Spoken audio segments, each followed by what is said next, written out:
Morning friends, last period we see force and laws of motion. Force म्हणजे काय पाहिलं, types of force पाहिलं म्हणजे बॅलन्स्ड फोर्स आणि अनबॅलन्स्ड फोर्स आणि न्यूटन्स लॉज ऑफ मोशन पाहिले. आता आपल्याला पाहायचं आहे ह्या पिरियड मध्ये इम्पल्स ऑफ फोर्स म्हणजे काय. आता इम्पल्स ऑफ फोर्स बघण्यासाठी आपल्याला दोन एक्झाम्पल स्टडी करायचे आहेत. आपले कॉमन एक्झाम्पल आहेत. आता if we hit the ball with bat, if we hit the ball with bat or if we hammer the nail in a wooden block,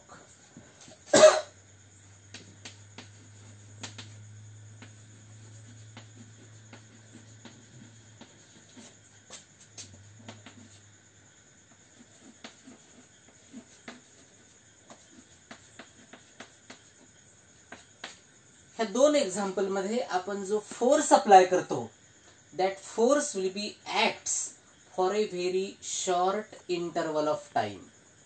very short आपल्याला ball hit करण्यासाठी किंवा आपल्याला football kick करण्यासाठी त्या ठिकाणी आपल्याला very short interval of time लागतो. मग अशा वेळेस the force व्हॅराइज with time.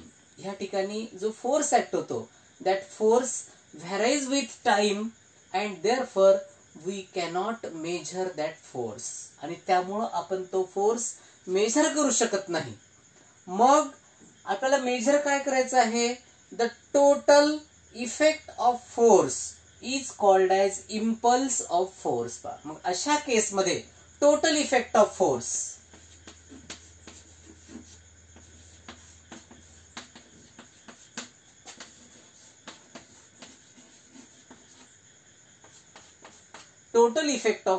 is called as impulse or force or shortly impulse. त्याला म्हणतात इम्पल्स. समजलं का. म्हणजे या ठिकाणी या दोनही केसमध्ये, या दोनही एक्झाम्पल मध्ये आपण जो फोर्स एक्झर्ट करतो that force will be acts for a very short interval of time and this force will be varies with time. With time तो व्हॅरी होतो and therefore it is not easy to measure. आपण तो major करू शकत नाही. It is not easy to measure. Therefore, we have to measure the total effect of force, and this total effect of force is called as impulse of force, or shortly it is also called as impulse. Now we know that according to Newton's second law of motion, F is equal to P2 minus P1 upon T. Here impulse is equal to F into T. Force for a very short interval of time, F into T, is called as impulse and it is equal to P2 minus P1. म्हणजे त्या ठिकाणी according to Newton's second law of motion, impulse of force is equal to change in momentum. P2 is the final momentum, P1 is the initial momentum of the object, of the body. Therefore, we can say that impulse is equal to change in momentum of a body, and this is the vector quantity, and this impulse will be takes place in the direction of force. हे झालं impulse of force. आता याच्यानंतर आपल्याला पाहायचं आहे law of conservation of momentum.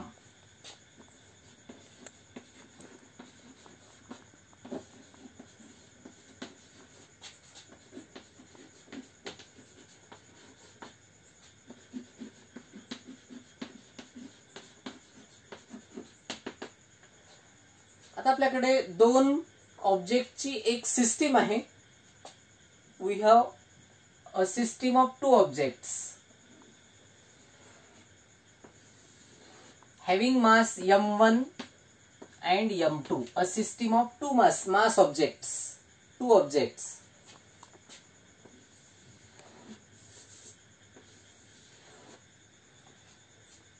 Suppose that these two objects will be approaching with each other with initial velocities u1 and u2.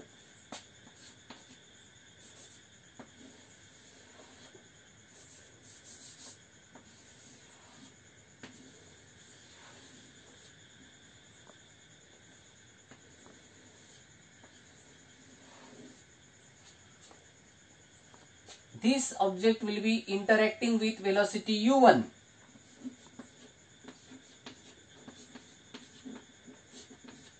and after interacting with each other they will be exerts force on each other and will be moves in opposite direction.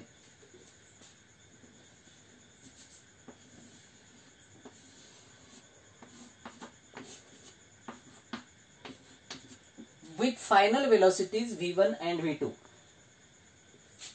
Newton's law of conservation of momentum काय सांगतो?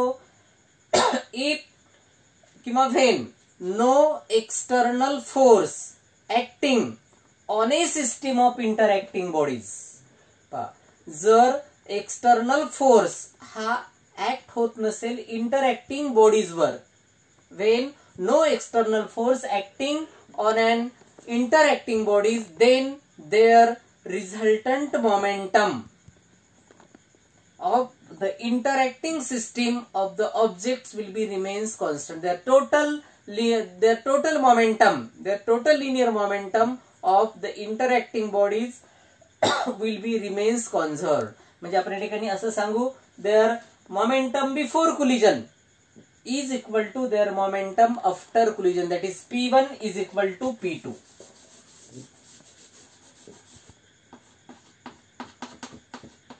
P1 म्हणजे momentum before collision, या ठिकाणी त्या collide झाल्या, या ठिकाणी collide होण्याच्या अगोदरचं मोमेंटम त्याचं P1 घेतलं आपण.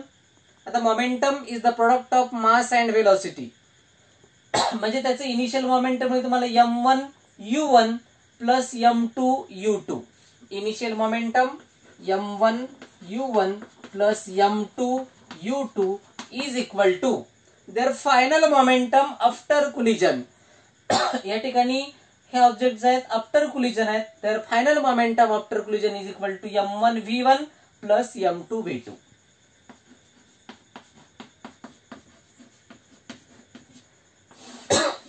This is the expression for law of conservation of linear momentum. परत एकदा मी स्टेटमेंट सांगतो. Law of conservation of linear momentum states that when no external force acting on the system of interacting bodies, आपल्याकडे interacting bodies ची system आहे आणि त्या interacting bodies of the system वर external force act होत नसेल तर then their total momentum, the total momentum of the system of an object will be remains constant. Therefore we can write m1 u1 plus m2 u2 is equal to m1 v1 plus m2 v2, that is p1 is equal to p2 where p1 is the initial momentum and p2 is the final momentum after collision. This is the law of conservation of linear momentum. Now we have to see the next point, that is energy and law of conservation of energy, की जो तुम्हाला झालेला आहे law of conservation of energy. तर आपल्याला पहिल्यांदा पाहायचं आहे what is mean by energy. आता आपल्याला प्रत्येकाला माहित आहे the capacity to do work is called as energy.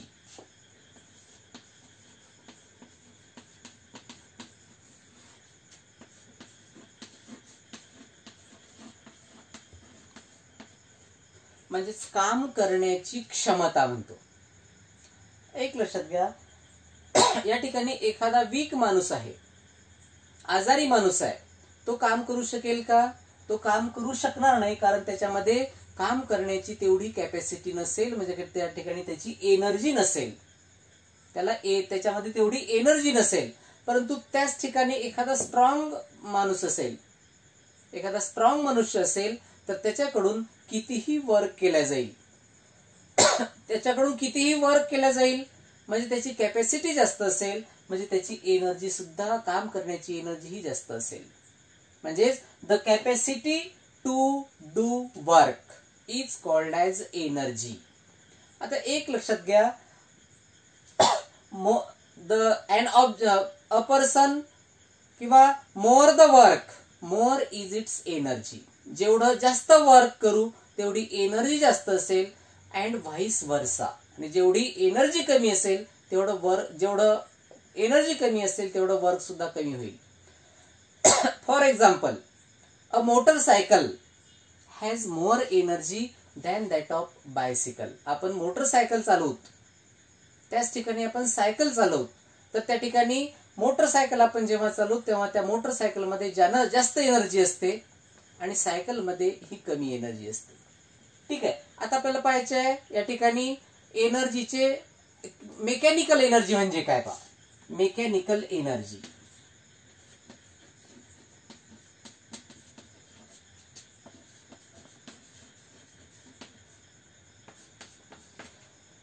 पहा. when the energy is used to displace an object,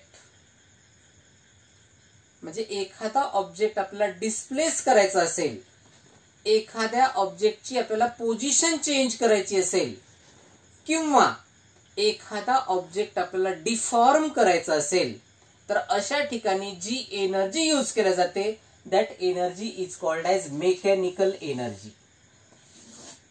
मी काय म्हटलंय, when the energy used to displace an object or energy used to change the position of an object or when energy used to deform an object, एखादा object आपल्याला deform करायचा असेल. आता balloon आहे, balloon आपण जर डिफॉर्म केला तर त्या ठिकाणी जी एनर्जी यूज केली जाते म्हणजे इलॅस्टिसिटी मध्ये, इलॅस्टिक मटेरियल मध्ये जी एनर्जी यूज केली जाते त्याला म्हणायचं mechanical energy. The energy which is used to displace an object. एखादा ऑब्जेक्ट आपण डिस्प्लेस करत आहोत, एका ठिकाणाहून दुसऱ्या ठिकाणी नेत आहोत, किंवा एखादा इलॅस्टिक ऑब्जेक्ट आपण डिफॉर्म करत आहोत, तर मग अशा ठिकाणी जी एनर्जी यूज केली जाते त्या एनर्जीला म्हणायचं मेकॅनिकल एनर्जी. त्या एनर्जीला कोणतं एनर्जी म्हणायचं, मेकॅनिकल एनर्जी. आता या मेकॅनिकल एनर्जीचे दोन टाइप्स आहेत, potential energy and kinetic energy.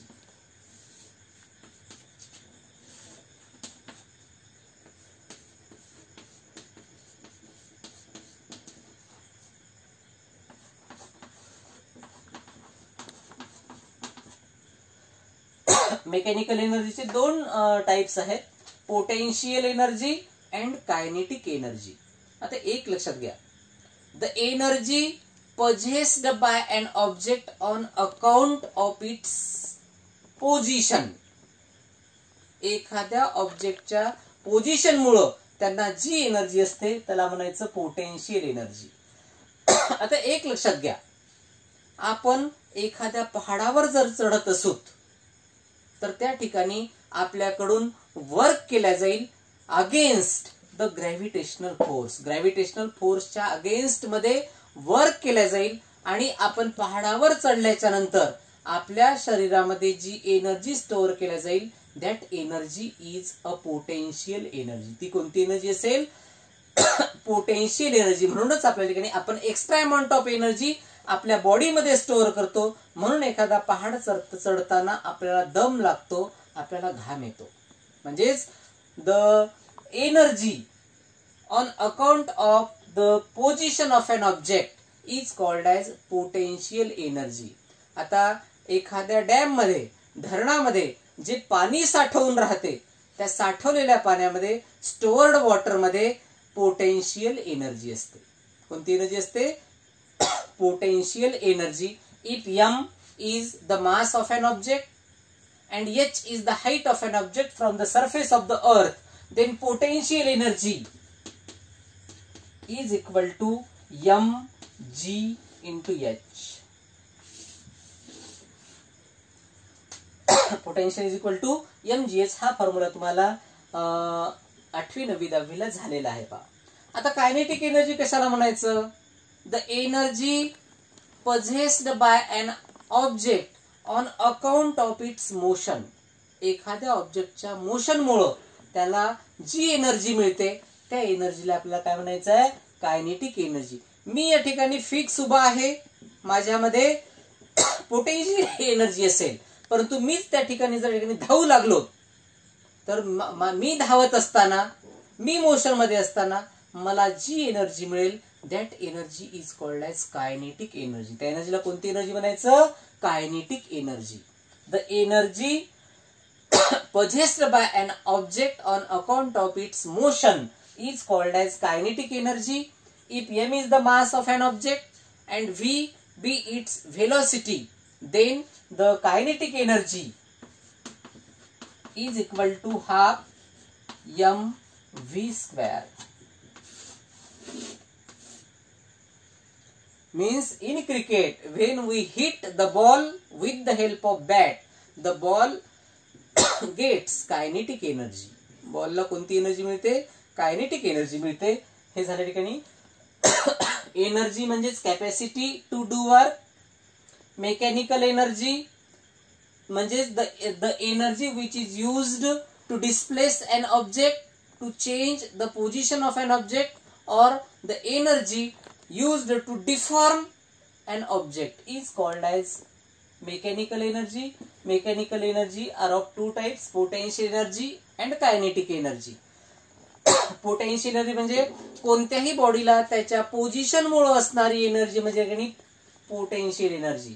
आणि पोटेन्शियल एनर्जीचा फॉर्म्युला आहे mgh. कायनेटिक एनर्जी म्हणजे कोणत्याही ऑब्जेक्टला त्याच्या मोशन मुळे असणारी एनर्जी म्हणजे कायनेटिक एनर्जी. आणि kinetic energy is equal to half mv square. आता here the SI unit of energy which is equal to the unit of the work, that is joule. ठीक आहे, the SI unit of energy is joule. आता याच्यानंतर आपल्याला पाहायचं आहे law of conservation of energy. Law of conservation of energy सुद्धा तुमचं झालेलं आहे. आता law of conservation of energy काय स्टेट करतो, त्याला म्हणतात ऊर्जा अक्षय्यतेचा नियम. आता मग हा लॉ काय स्टेट करतो, law of conservation of energy. The energy can neither be created nor be destroyed. आपण एनर्जी क्रिएट करू शकत नाही किंवा एनर्जी आपण डिस्ट्रॉय सुद्धा करू शकत नाही. मग काय होते, the energy, one form of energy will be converted into another form. एक फॉर्म हा दुसऱ्या फॉर्म मध्ये कन्व्हर्ट होतो आणि the total energy of the universe will be remains constant. This is the law of conservation of energy. परत एकदा मी state करतो. law of conservation of energy states that energy can neither be created nor be destroyed.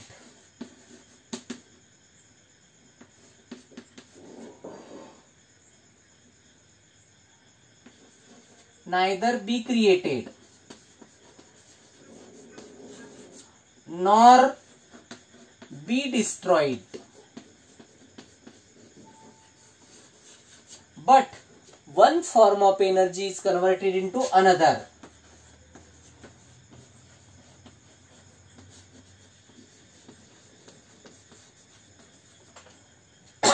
And the total energy of the universe will be remains constant.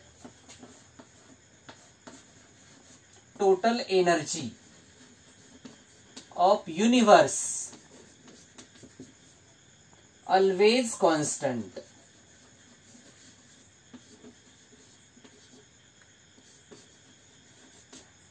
आता आपल्याला माहित आहे, when two clouds rubbed with each other, जेव्हा दोन ढग एकमेकांना घासतात म्हणजे on account of its friction, frictional kinetic frictional energy will be produced.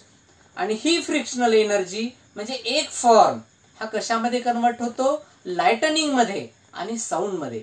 दोन ढग एकमेकाला घासल्याच्या नंतर आपल्याला गडगडाट, आपल्याला प्रथम लाईट दिसतो, लाईट तयार होतो म्हणजे विजा तयार होतात आणि त्याच्यानंतर आपल्याला त्याचा आवाज ऐकायला येतो. म्हणजे हा जो frictional energy is converted into light energy and sound energy. म्हणजे one form of energy will be converted into another and the total energy of universe remains constant, always constant.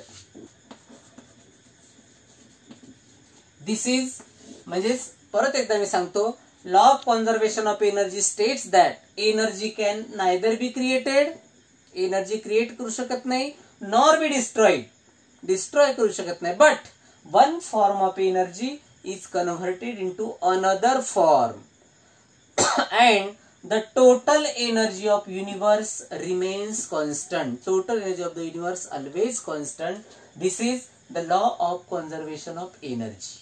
Now we have to see the next and last concept, that is friction. त्याला आपण घर्षण म्हणू. एक लक्षात घ्या, when a vehicle moves along the road, जेव्हा एखादा vehicle रोडवर मूव्ह होतो तेव्हा tires of the wheel and the road surface, in between these two there is the friction will be takes place. समजा आपल्याकडे रोड टायर आहे,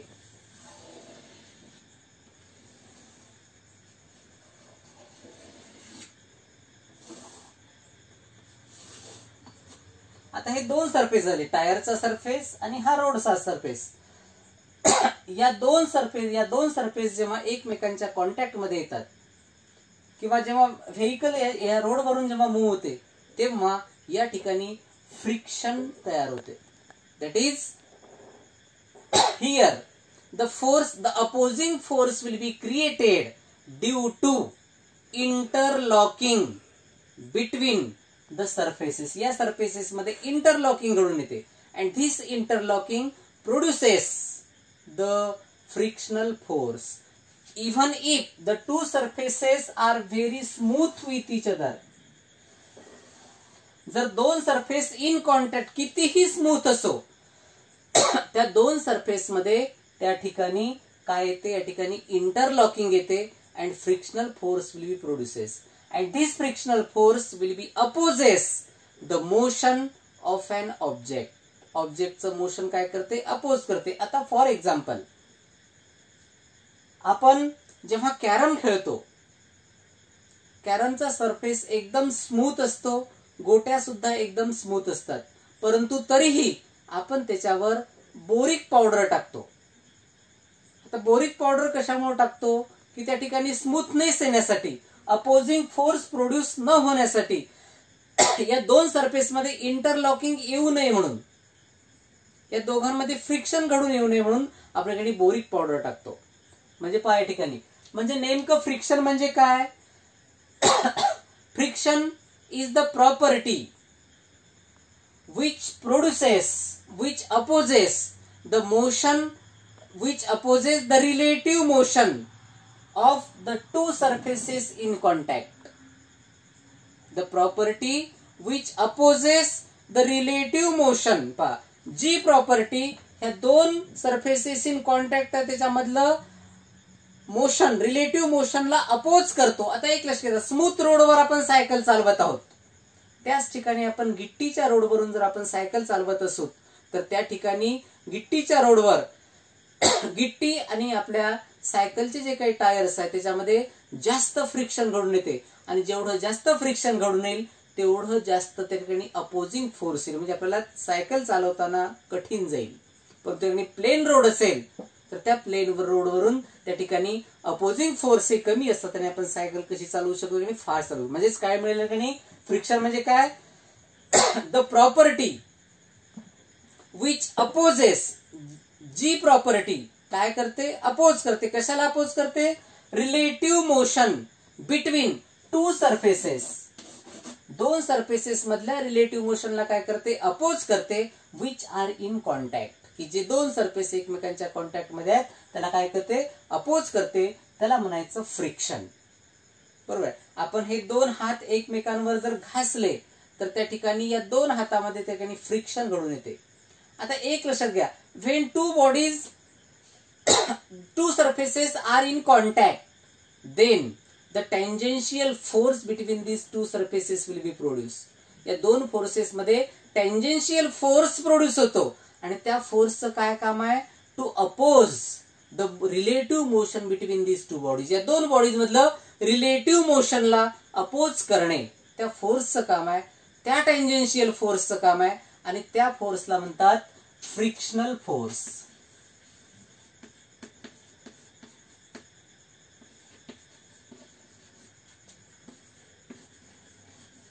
म्हणजेच पहा, हिअर कॉजेस ऑफ फ्रिक्शन काय किंवा फ्रिक्शन कशावर डिपेंड असेल सांगा बरं. या ठिकाणी it will be depends upon the interlocking between two surfaces in contact. दोन सरफेस जे कॉन्टॅक्ट मध्ये आहेत त्यांच्यामधला इंटरलॉकिंग वर डिपेंड आहे. जेवढे इंटरलॉकिंग जास्त तेवढं फ्रिक्शन जास्त. And second, it will be depends upon the intermolecular forces. Inter म्हणजे दोन वेगवेगळ्या सरफेसेस मधला जो काही अट्रॅक्टिव्ह फोर्स आहे याच्यावर डिपेंड आहे. म्हणजे दोन याच्यावर friction will be depends upon the interlocking between the surfaces in contact and also secondly it will be depends upon the intermolecular forces between two surfaces in contact. आता पहा, या ठिकाणी फ्रिक्शन हे 3 टाइपचे आहेत. त्याच्यामध्ये number 1 static friction,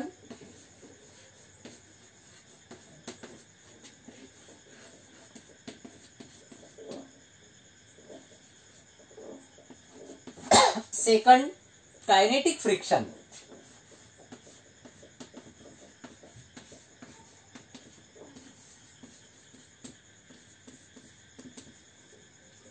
and third rolling friction.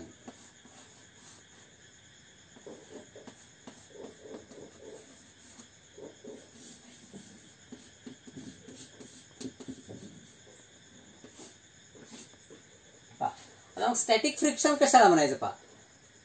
when an object just move or tend to move on the another surface in contact, then the friction is called as static friction. एखादा object just move होत असेल on the surface which is in contact, अशा ठिकाणी जे friction तयार होते त्याला म्हणायचं static friction. Kinetic friction, when an object will be move over the another surface in contact, when the friction produced when an object is in motion on the another surface in contact, then it is called as kinetic friction. And third, rolling friction, when an object rolls over the another surface in contact. एखादा object जर role होत असेल, rolling motion माहित आहे तुम्हाला, ठीक आहे. मग रोलिंग मोशन मध्ये जे काही फ्रिक्शन घडून येत असेल त्या फ्रिक्शनला म्हणायचं rolling friction. These are the types of friction. when an object just move or tends to just move, then the friction produced is called as static friction. When an object is in motion on the another surface in contact, then the friction produced is called as kinetic friction. And when an object will be rolls on the over the another surface in contact, then the friction is called as rolling friction. आपल्या या ठिकाणी lectures आटोपलेले आहेत. मी जे काही 5 video तुम्हाला upload करणार, 4 videos आपले upload झालेले आहेत, 1 व्हिडिओ तुमचा बाकी राहिलेला आहे हा आजचा. हे सगळे व्हिडिओज केअरफुली वाचा आणि याच्या असोसिएट असणारे जे काही तुम्हाला 8वी 9वी 10वीला जे टॉपिक आहेत, जे पॉइंट्स आहेत, ते नीटली अभ्यास करा आणि आपल्याला ह्याच्यावरच आपल्या टेस्टमध्ये प्रश्न उत्तर असतील. ठीक आहे. थँक्यू.